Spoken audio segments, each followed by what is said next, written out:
Shalom and welcome to another in our series of podcasts from Temple Beth Am, a dynamic center for conservative Judaism in Los Angeles. This is a recording of a Shabbat teaching by Rabbi Rebecca Schatz. So first I want to tell you a funny story. I named this source sheet that you'll get in a second and this class, Bringing ChaBaD into Our Future. Don't be scared. I'm not going to change Temple Beth Am into a ChaBaD. It'd be pretty funny if I did. But the funny story I want to tell you, some of you, especially Stuart Tochner, might remember.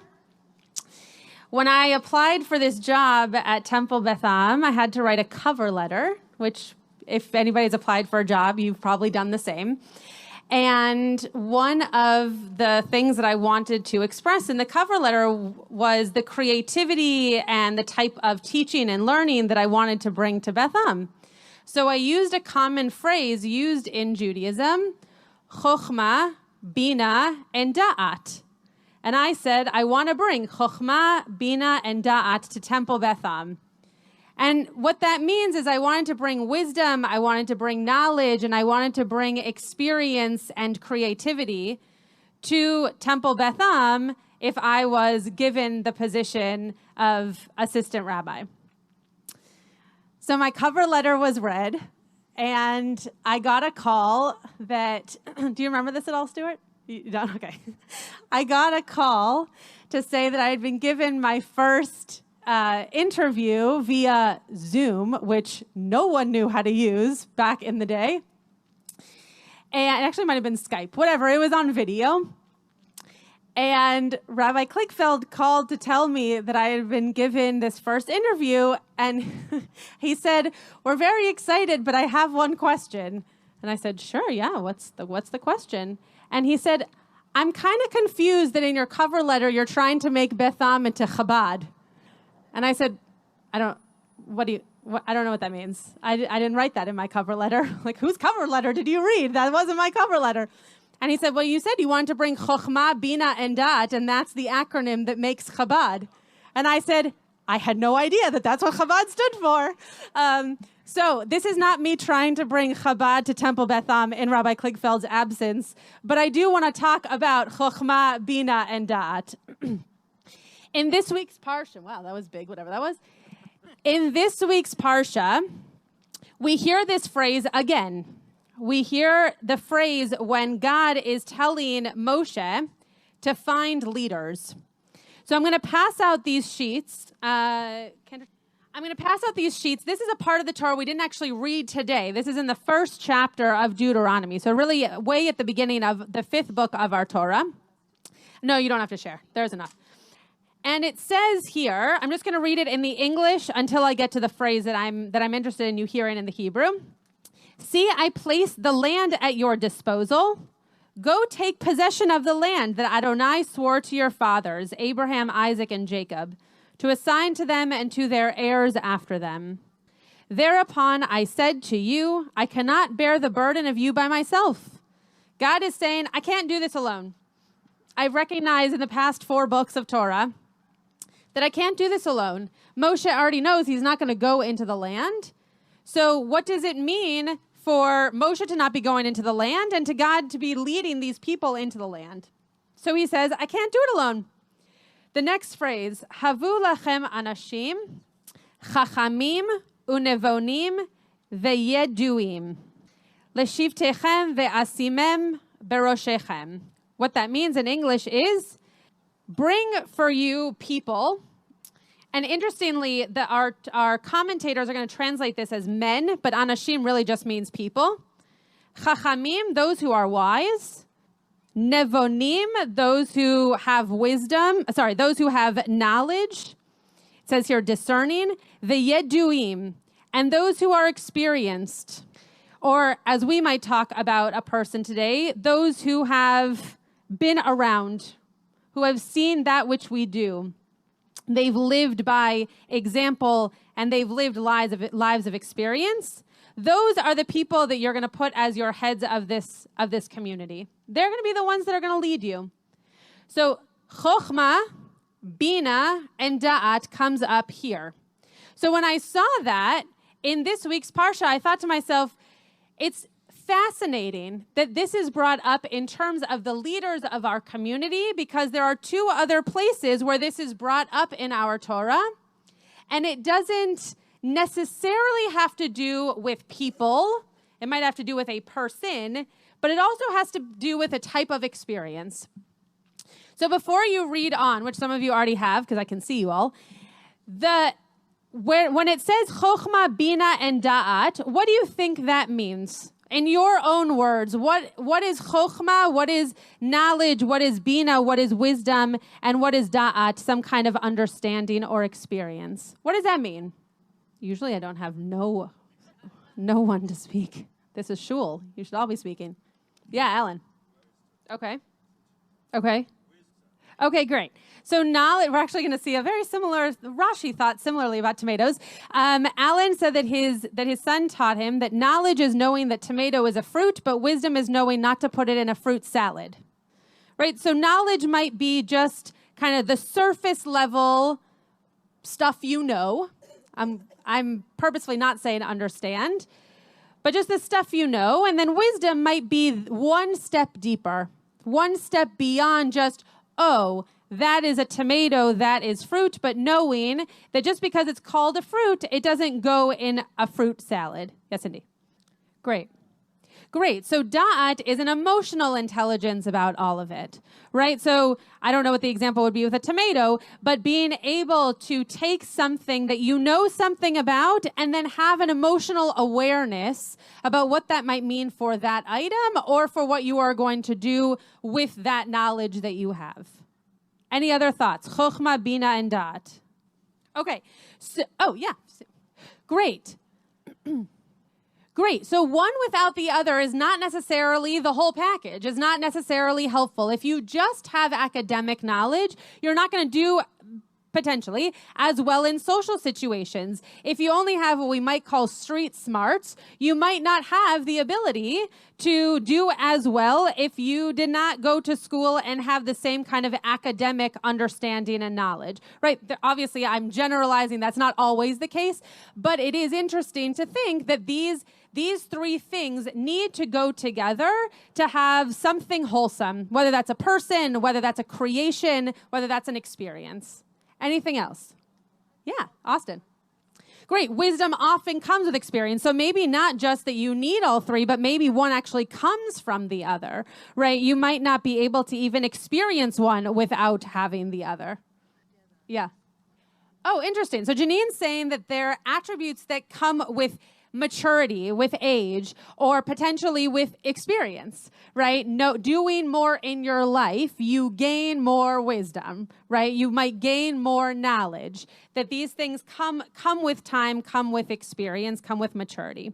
So Rashi says, similar to Yaakov, Alan's son, Rashi says, wise and understanding, people who can understand a matter of by comparison with another matter. So who can understand, it says in here, it's actually better in Hebrew than it is in English. It says, mevinim davar mitoch davar, that you actually understand something within another something, right? That it's not just surface level, but that you actually understand that which is beneath it, that which has a little bit more substance to it. So this is what a guy named Arios said to Rabbi Yossi. What is the difference between wise people and understanding people? A wise person is like a rich money changer. When people bring a person dinars to examine, to value, they examine them. And when they do not bring them to him, he sits and he doesn't do anything, right? Okay, there's no money in front of me, so I don't have to do my job, right? I don't have to figure out what this money is because there's no money in front of me. A person who is understanding, however, is like a merchant money changer. When they bring coins to examine, the person examines them. And when they do not bring coins, that person goes out and brings their own money in, right? They're proactive. They're active in the situation. They're not just passive. There might be a lot of knowledge in that person who was passive and had the money come into them, and then they figured out what that money was for and how to understand it and change it. But the person who has understanding, who has that deeper level, now sees, oh, there's no longer anything in front of me. I should go out and get some more of whatever it is, in this case, money, so that I can do that which my job, that which my knowledge is telling me I can do. And then Ibn Ezra, another commentator, says that full of knowledge means a person who was actually known. I disagree with this a little bit, though according to the grammar of this text in Devarim, it would be that someone who is known as opposed to someone who has had experience. But I don't understand how those three things actually go together. Wise, understanding, and known to people. I mean, maybe, but I think what is nicer to imagine is that it's not just someone who is known to others, but is knowing of that which is going on. Like what Janine said in terms of having had experiences, being able to experience that which is around them. So this is our parsha. This is our parsha where Chokhmah, Bina, and Da'at come in. And then I want us to look at the place where it comes in, I would say most prominently, maybe most famously, and I imagine this is where ChaBaD took it from, though, again, I didn't even know until recently that that's where the ChaBaD acronym came from. This is Exodus 35:30. This is when God is asking Bezalel to create the mikdash, to create the temple. Bezalel was this artist who did beautiful work and created the temple. And he was asked because he had chokhmah, bina, and da'at. Because he had skill, ability, and knowledge is how it's translated in Exodus. So this is what it says here. And Moses said to the Israelites, "See, God has singled out by name Bezalel, endowing him with a divine spirit of chokhmah, of skill, of bina, of ability, and da'at, knowledge, uvecho melacha, in everything that he will do." So now we're taking it, though it's back in our Torah, we're taking it one step forward in terms of what is chokhmah, bina, and da'at. It's quite literally the skill to be able to do something, in Bezalel's case, architecture. The ability to understand how things go together, not just, oh, I have an art, I have a skill, but actually the ability to do it. And then the knowledge of why it should be done. Maybe the intentionality, maybe that's a better word, for how it was going to help the temple be something that was of importance and something that would gather people together. So Rashi, I gave you Exodus 31:3 because if you turn the page over, because that's what Rashi comments on. It's an earlier verse that says the same thing. So Rashi says, Chokhmah, wisdom, is what a person hears from others and learns and then makes their own. So if you are in school, you're hearing from a teacher, you're hearing from friends, you're learning from them, but then ultimately you leave the classroom and it becomes your own knowledge, right? 2 + 2 is still going to equal 4, but the way that you learned that and the way that you heard it is going to be different for you than it is for your classmates sitting next to you. Bina, or tfuna, is how it's written in the Torah, is understanding a matter by one's own intelligence, deducing it from the things one has already learned. So again, that one step deeper, being able to say, okay, I understand this, but now I know that there is this deeper layer here because of the other things that I know in my life. I know that 2 + 2 = 4 because my teacher told me so, but I also now know that 2 + 2 = 4 because I've had 2 apples and 2 oranges in my home, and that meant that I had 4 pieces of fruit. Right? I'm giving basic examples, but just to show you that there's that deeper element, right? You come to that on your own. That wasn't taught to you. You came to that by living. And then da'at, Rashi says, means ruach hakodesh, holy inspiration. So when Bezalel was creating this mikdash, this temple, he was doing it with da'at, with some kind of inspiration, some kind of divine attention to be able to make it something that would gather people together. Any thoughts on this? Yeah, Brent. Oh, interesting. Yeah. Right. That's a very interesting point. That nowhere does it say, Brent said, that this wisdom or this understanding should then be shared out with the people. I think that probably the situations in which we're hearing this phrase, chokhmah, bina, and da'at, are all sharing out experiences, right? To create leaders for the community, to create a temple that's going to gather people. In a moment, we're going to see creating the earth and creating our homes with this. So you're right. There's nothing that says, oh, and once you have this wisdom, take it and give it to someone else. But it seems to be that it's the way in which we create our future by putting these elements into the moments, the people, the spaces that are going to gather us together to share it. Stu? Yeah. True. Great. So Stuart was mentioning that this is also the same book where we hear tzedek, tzedek, tirdof, which means justice, justice, you shall pursue, or we shall pursue. And that this is the way in which we give this wisdom or show this experience or share this da'at, this knowledge with others, is by putting justice into the world, being able to share that as a way of making the world a better place. Other thoughts on this? Yeah, go ahead. Sorry, I don't know your name. Kenry. Nice to meet you. Okay. Great.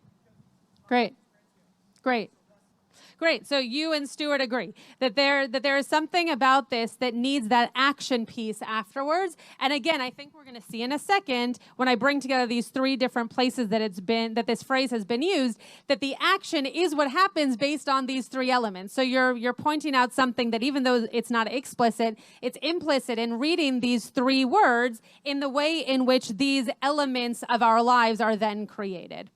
So the next piece that we're going to see is from Proverbs, from Mishle. And what's interesting here is that the first piece that I'm going to share from chapter 3, verse 19, is that God founds the earth in wisdom. God establishes the heavens in understanding, and by God's knowledge, the depths burst apart and the skies distill dew.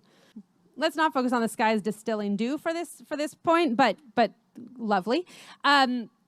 This idea that the earth is created now in different moments and in different kind of concentric circles by this wisdom, that we get all of those different aspects of wisdom, understanding, and knowledge by being part of the world.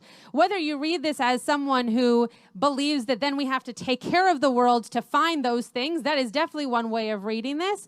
The other way of reading this is just by being in the world. This is, where I, as an experiential educator, find great thrill that just by living, you are going to learn certain things, right? By being out in the world, you're going to learn certain things about the world, right? About different smarts that you might also acquire in a classroom, but that you will experience out in the world to be able to see them and to feel them and to know them. It's why camp, by the way, is so wonderful for kids. Any kind of camp. I happen to go to a Jewish camp, but that's why it's so incredible for kids to learn about their Judaism at camp, because they're living it. They're not being told, sit down, read this book, do this thing. Sometimes they are, but they're doing it as part of living.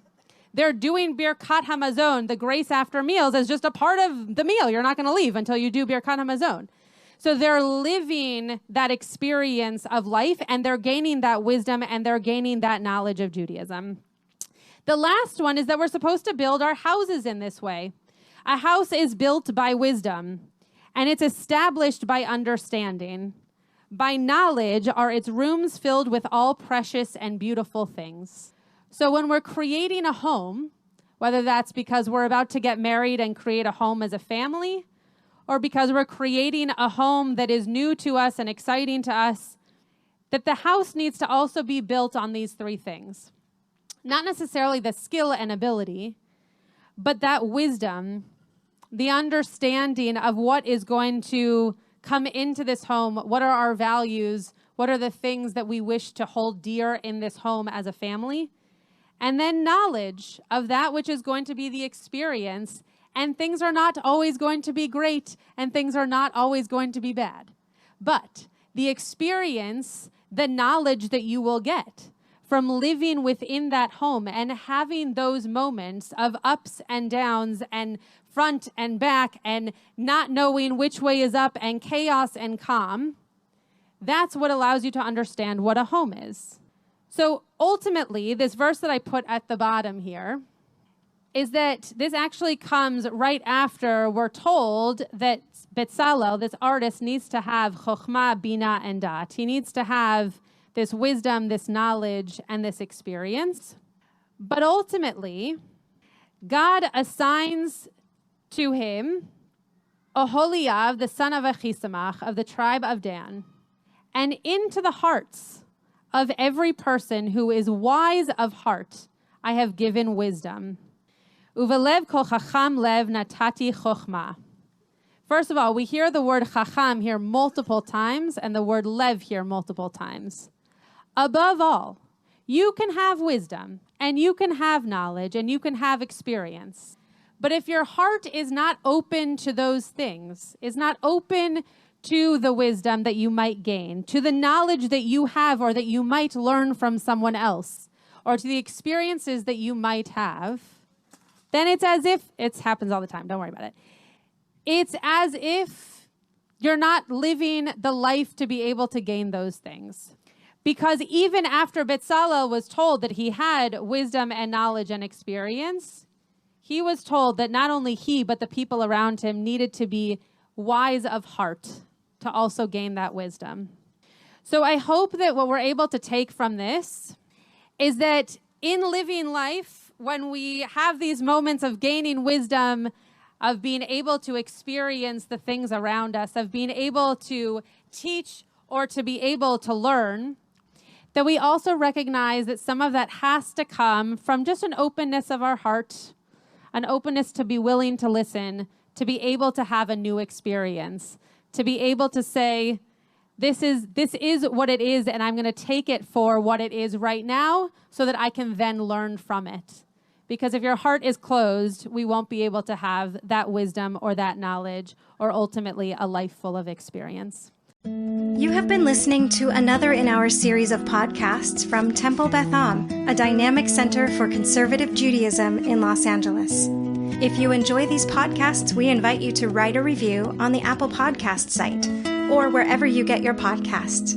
For more information about Temple Beth Am Los Angeles, go to tbala.org.